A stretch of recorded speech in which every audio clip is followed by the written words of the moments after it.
to log on to listen to this webinar dealing all with Standard 6 of PCMH. Yesterday when we went through this webinar, it took us about 30-35 minutes, so it shouldn't be that long. So I appreciate you getting on this morning. Let's get started. So again, looking at Standard 6, this whole standard is looking at clinical performance, different measures for patient experience, care coordination, and looking at continuous quality improvement. So just from this screen, you could see that this standard does have more elements than the rest of the standards. So you see 7 different elements there, with element D being the must-pass for this standard. So there is a little bit more to this standard, but just to make note, element G, use certified EHR technology, that is an element that is not scored. It's just attesting that we use a certified EHR, so that's something that I'll just be filling in and doesn't require any points. It's something that MEDEN just meets by being a certified technology. So a little bit more points available within the standard because of more elements, but as you'll see, a lot of it is reports of things that different measures that we are already doing for various other programs, and looking at different clinical outcomes that we also look for in those other areas.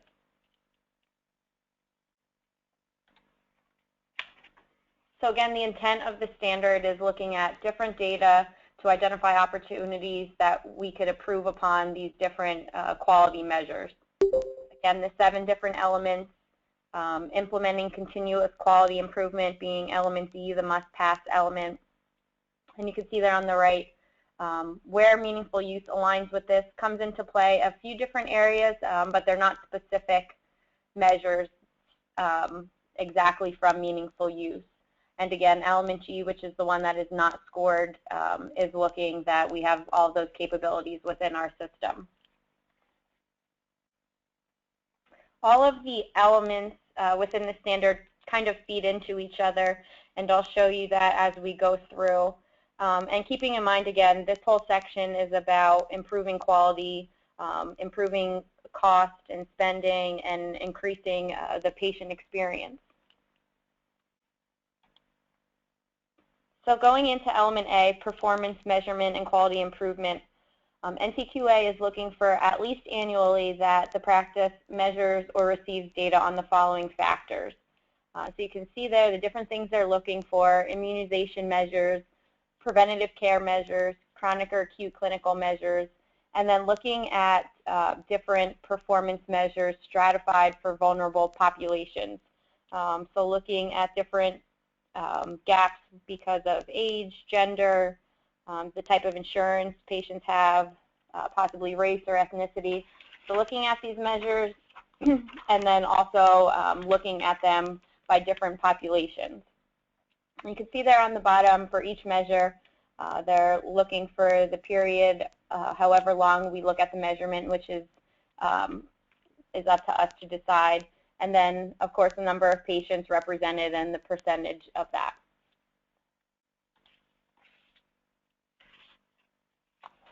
So that scoring, you'll see there are 3 points possible, and the breakdown of how many factors get you what percentage of those points. And again, for the documentation for these different factors, they're just looking for reports or some type of results showing performance measures.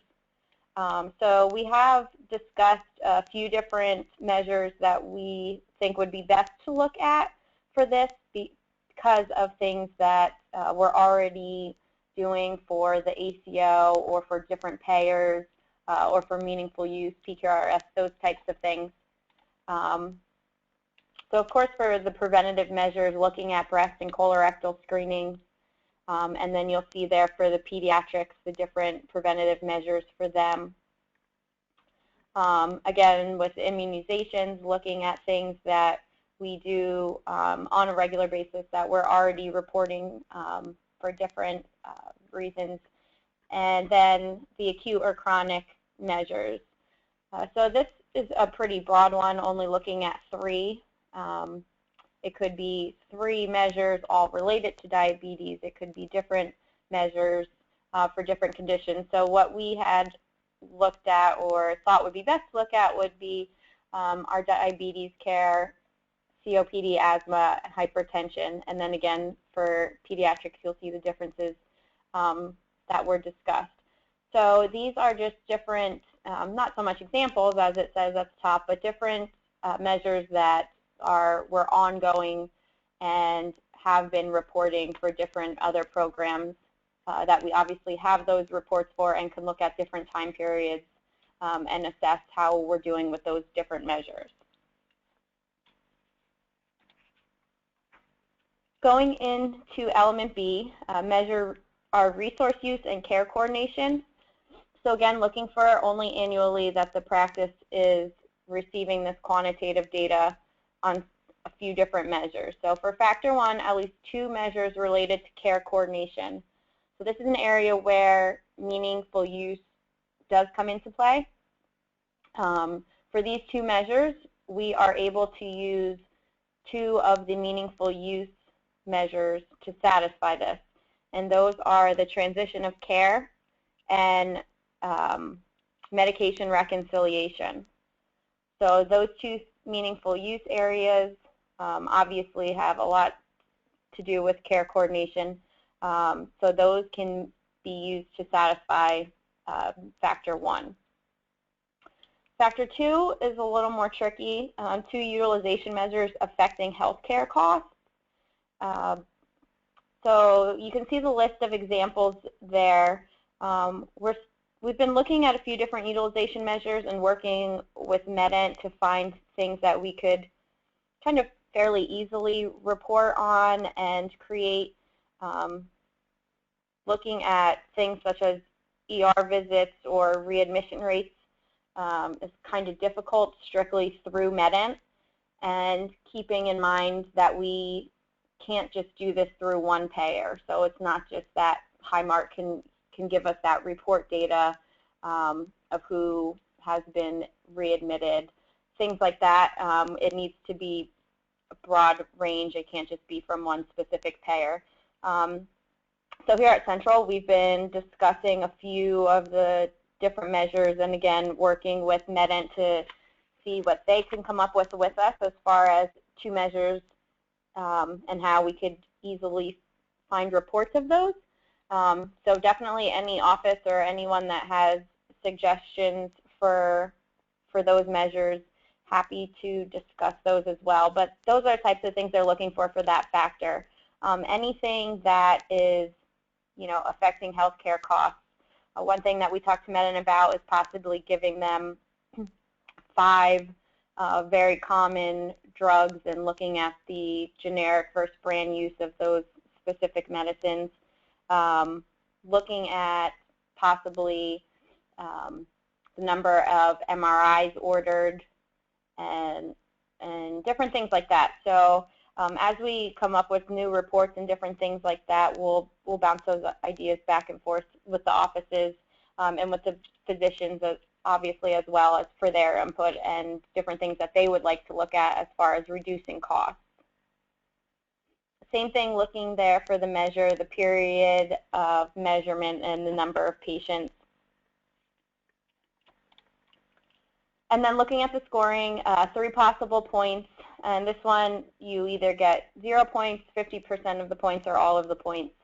And again, factor 1, if the office is doing meaningful use stage 2, again, we can use those reports that I mentioned, transition of care and medication reconciliation, that satisfies at least one of the factors. So that would get us at least to the 50 points or 50% of the points already just with those 2 meaningful use reports. The documentation, slightly different from the first element. They do want to see that the reports are being able to compare results. So basically just looking at 2 separate time periods. It's not just one report, it's looking at differences over time.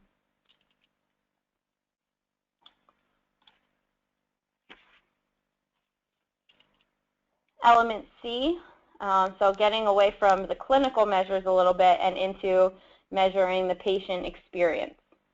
So this is where our patient survey comes in. And again, at least annually, the practice obtains feedback from patients. And you can see here the following factors. Factor 1, the practice conducts a survey to evaluate the patient experience on at least 3 of the following categories. So 3 of those 4 categories need to be addressed through the questions in the survey. Talk a little bit about that as we go through the next few factors. The surveys can be done by phone, paper copy, or electronically.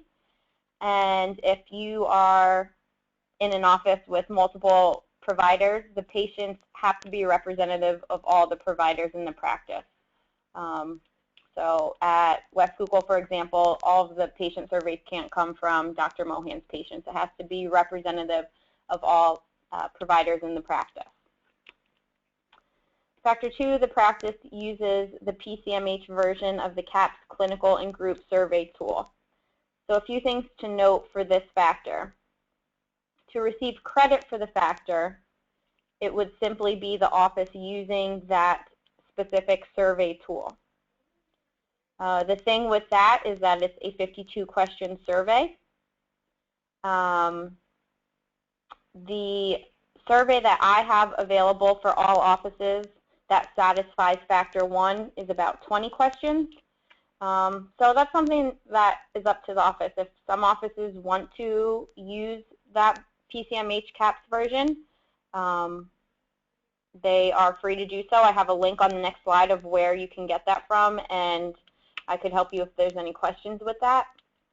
The reason that they do this is because this gives them a tool that they can compare across the board. So this is their version. And there's also available an extra distinction by using this survey. So besides practices that go through the whole PCMH process and get recognized, they can also have this extra distinction. But there are a few different criteria to getting that.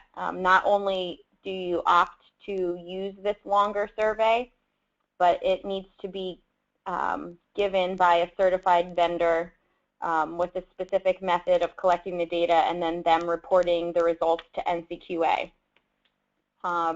So again, it's something I could talk to each office specifically if that's something they're interested in. If they just want to go ahead with the 20 or so question survey that I have that satisfies factor 1, then that's just answering no to number 2 and just giving up those points. Factor 3, the practice obtains feedback on experiences of vulnerable patient groups. So the survey that I have available already has this piece built into it. So by asking different questions, demographic questions on the survey, the tool that I have incorporates this into the reporting of the answers. So it kind of breaks that up into vulnerable patient groups and if there's any gaps based on the different demographics that are reported. And I'll show you an example of this on one of the coming slides of the tool that I have and how the survey results filter into that. I have not looked specifically if the CAPS survey has that built into it. I would believe it does, and again, I haven't looked into that completely. Factor 4, the practice obtains feedback from patients through qualitative means. So for factor 4, this cannot be done through the same survey. So the survey that we give out for factor 1, regardless of if you use the one that I have, if you have your own, most of them have some type of open-ended question or where you can put comments, some type of, your own feedback. That does not count towards getting this qualitative means. It has to be something outside of that. And again, on the next slide, I have this noted, but the most common example that I've seen as far as satisfying this requirement is having a suggestion box in your waiting room. So patients can give their feedback. This could obviously be done face-to-face if anyone gives you any feedback of anything just as they're leaving the ER office or when they come in or when they call. If that's something that you could either write down or record and use that towards this. This could be done any way like that, but a consistent, common way that I've seen is by having a suggestion box within the office.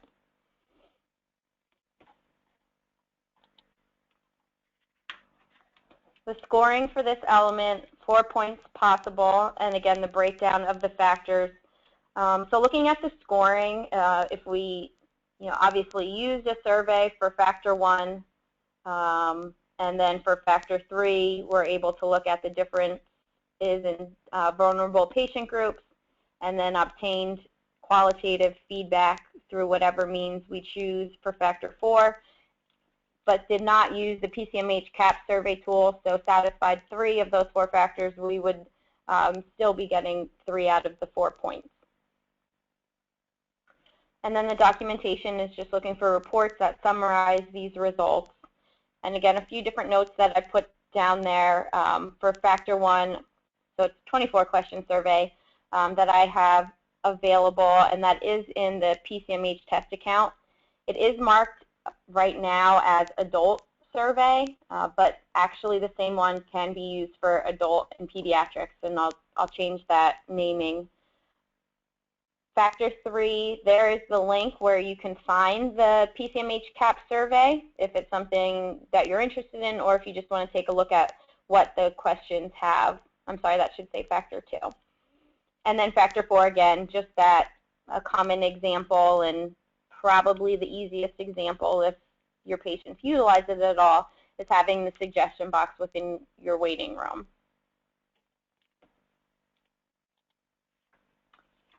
So here is what the template looks like for the survey that I have made available. So basically, you would just be giving the survey to your patients. Again, this could be, you could send it to them through the mail, they could do it in the office electronically, and that would be the piece that you would be responsible for, and then getting the surveys back to me.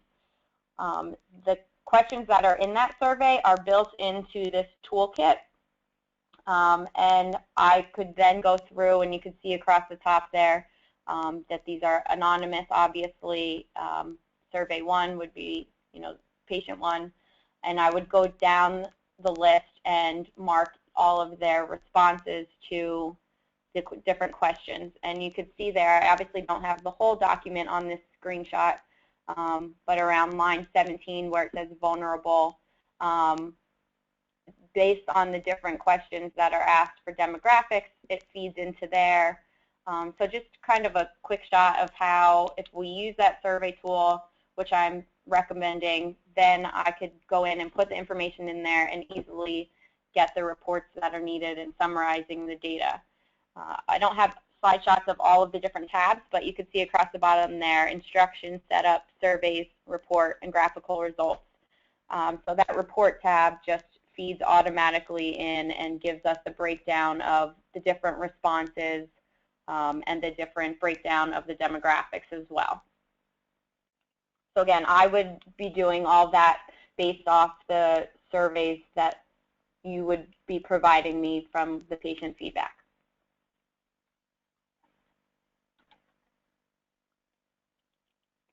Element D is the must-pass, and this is implementing continuous quality improvement. So we've talked a lot about, through all these standards, how many places, if you don't meet a time frame that you set or certain things, that it really doesn't matter if you're meeting it. It's just that you have a process, you're monitoring it, you have a report for it. This is where it comes into play that they are looking to see actual improvement in order to receive credit for different factors. So looking at this element, you'll see that some of the factors go together. So factors 1 and 2, you're looking to set a goal, analyze, and then factor 2, act to improve on at least 3 clinical quality measures from element A. So this one is a lot of jumping back and forth. So on one of the future slides, I've created a document that briefly summarizes all of this, so you wouldn't need to be flipping back and forth and figuring out, well, what was in element A. But just to give you a reminder, in element A, there was 7 different measures. So those were where we were looking at immunization measures, preventive care measures, acute and chronic care measures. So of those 7 different measures, they're asking for us to have a goal, analyze, so basically look at the reports and see where our numbers are, and act to improve upon those for 3 of those 7 different quality measures. For factors 3 and 4, doing the same setting of a goal, analyzing and acting to improve at least 1 measure from element B. So element B is where we are looking at the 2 care coordination measures, which could be satisfied from the meaningful use measures, and then 2 of those utilization of healthcare costs. So, for example here, if for the meaningful use measure for transition of care, I know that's one that some offices struggled with from time to time. So setting a goal and then looking at those reports and then acting to improve on that one, you know, that would obviously get us better results for the meaningful use, and then also we could use it for here, and then you'll see in the future element, if we do approve upon that, that would satisfy that piece. So it's just looking at one of those 4 measures for factors 3 and 4. Factors 5 and 6, goal setting, analyzing, and acting to improve at least 1 patient experience measure from element C. So element C was the one that we just looked at, dealing with the patient survey. So any measure from that, whether it be increasing access, a better response times of getting back to the patients, if more comfortable office setting, based on the different questions within that survey and feedback, or if there's an overwhelming suggestion from the qualitative method of receiving data, just looking at one of those measures and then acting to improve upon that. And then factor 7, set goal and analyze at least 1 identified disparity in care for an identified vulnerable population. I'll show an example of this again on one of the next slides, but looking at possibly, we look at our mammogram measure and look at our different reports and the percent of patients that receive their mammograms compared to those that were eligible for it, and we see that either a certain insured group or certain race or different specific groups that seem to have lower numbers as those that are getting their mammograms. Or looking at our numbers for diabetes measures and seeing that the male population have a lot lower percentages of meeting their goals for treatment than females do. So then looking to improve some way or helping that vulnerable group. Just a couple examples. So the scoring for this, again, keeping in mind that it's the must-pass element and we need that 50% or 5 factors to pass this element. Excuse me. So looking through the different points there, and again, a lot of these factors kind of go together. So you wouldn't really, it wouldn't really come into play so much that you would have just 5 factors. So going towards that 6 or 7 is more likely since they kind of group together. And for the documentation, reports showing how the practices meet the factor, or you'll see there, or a quality measurement and improvement worksheet. So just like with previous, a few of the standards where I'm provided an Excel sheet, a toolkit, some way of documenting these different results if a report is hard to look at for some of these different measures. This is another area where they provide 2 different worksheets that we could use if it's an easier way of just kind of writing our results in. And I'll show you those as well. So this is a document that I was talking about where I tried to kind of condense all of the information for element D. So again, looking at setting goals and analyzing at least 3 clinical quality measures from element A. Well, what was element A? And you'll see at the bottom there that that was looking at those immunization, preventative care, chronic or acute measures. So again, 3 of those 7 is what they're looking for element A. Factor 3 up at the top, setting goals and analyzing at least 1 measure from element B, and then you'll see at the bottom or in the middle there, element B was looking at, again, those care coordination and healthcare cost measures. So just kind of one brief page that shows you that so that you don't have to keep looking back. And this document is also available in the PCMH test account so that you could take a look at it. Here are the 2 different worksheets that are available. Menon is pretty great with helping us create reports and finding reports to satisfy what we need. So for most of these things, I've already looked at ways that we could do the reports, but these things are also available. On the left-hand side, the first worksheet, this is more of a text-friendly document that they provide. So you could see there that, again, they're looking for the measurement period, which is in letter C there, your goal, what you implemented as far as trying to improve that, and then the remeasurement at the bottom, again, just documenting your numbers and the performance data and what the reporting period was. On the right-hand side is a different format, worksheet 2, that's provided, and this is more of an Excel input data template. So at the top you can see here, measure 1, they're looking at their colorectal cancer screening. So they want to increase the percentage of patients who receive this. Their start date and end date, so they were looking at a month, the different numbers and their goals, and how they look to improve it, so what they actually did. So pop-up reminders that were overdue, and then their reassessment, which date they reassessed, and their outcomes.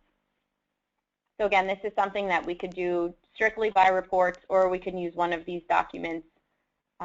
You could even just, we could submit with reports, but it might be a nice way to keep track of different things, to just jot things down in these different worksheets just for our own information.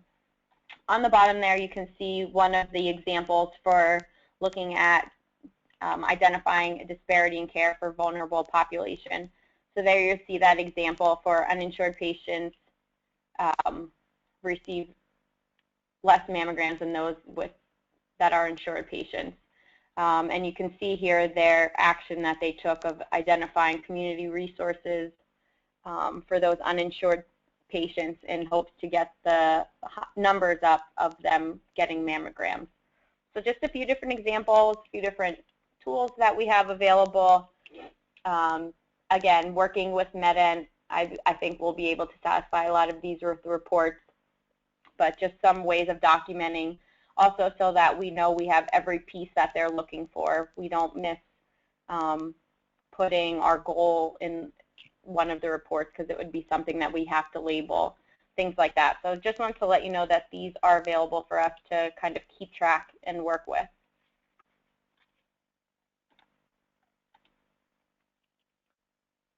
On to element E, demonstrating continuous quality improvement. So these 4 factors basically come from the previous element. So they're looking at measuring the effectiveness of those actions taken to improve the measures selected in element D, which was the one that we just looked at. So you'll see there for 2, 3, and 4, to receive credit for these factors, there needs to be some type of improvement shown. So achieving improved performance on at least 2 clinical quality measures, achieving improved performance on 1 utilization or care coordination measure, and achieving improved performance on at least 1 patient experience measure. So this is a little bit more involved than just going back through the previous few months and looking at meaningful use reports, or looking at any report and saying, here's the data for 1 month, and we had 45% of eligible patients receive mammograms, and then in the following month we had 60% of them, so we showed improvement. Because from the previous element, there needs to be some piece of setting some type of action to improve those numbers.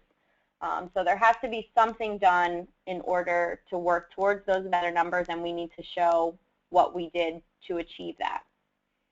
So this is the area where all of those reports and different things from the previous element, if there is improved performance, then those reports would obviously show that, and it would be used to demonstrate it for this element as well.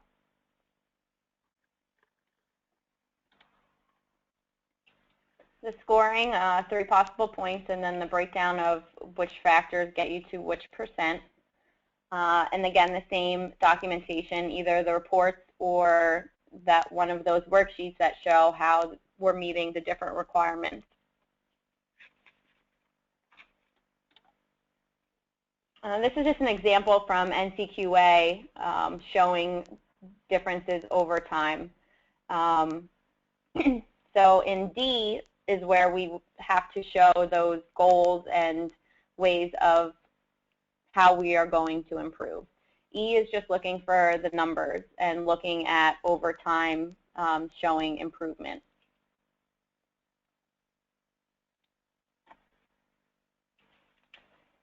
And then element F, report performance. So not only do they want us to improve upon all of these things and look at certain measures, but they also want us to report it to our practice staff, our patients, and publicly. So factor 1, individual clinical performance results with the practice. And then practice level performance results with the practice. So obviously if you're in a solo practice, these are one and the same. Factor 3, individual clinician or practice level performance results publicly. And then individual clinical or practice level performance results with patients.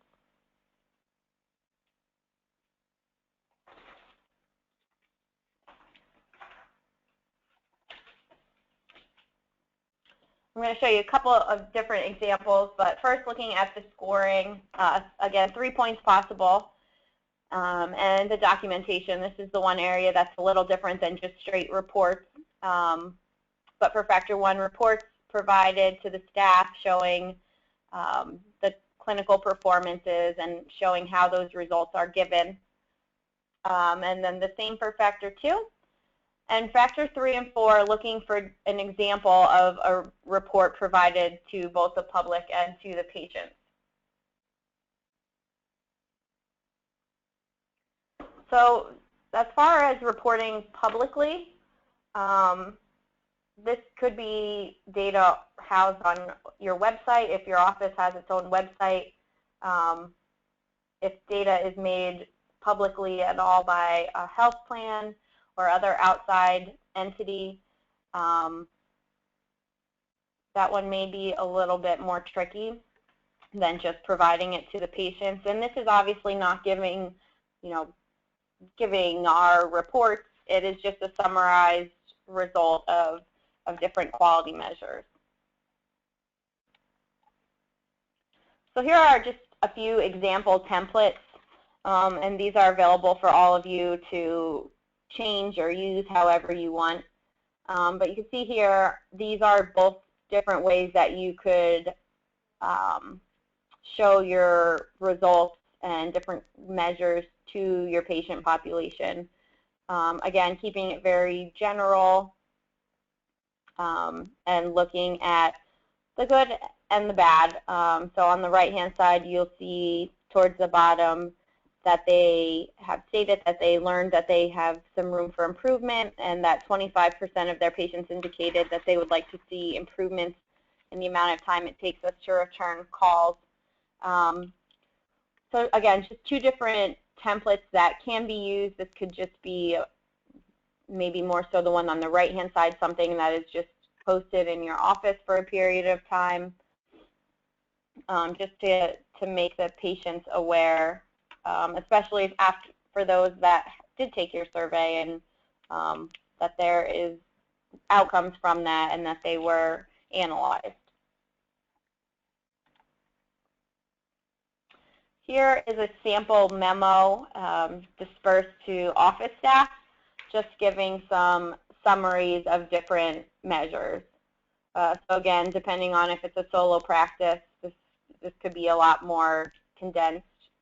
But just looking at a few different measures as far as where the office stands and over time how they've improved those.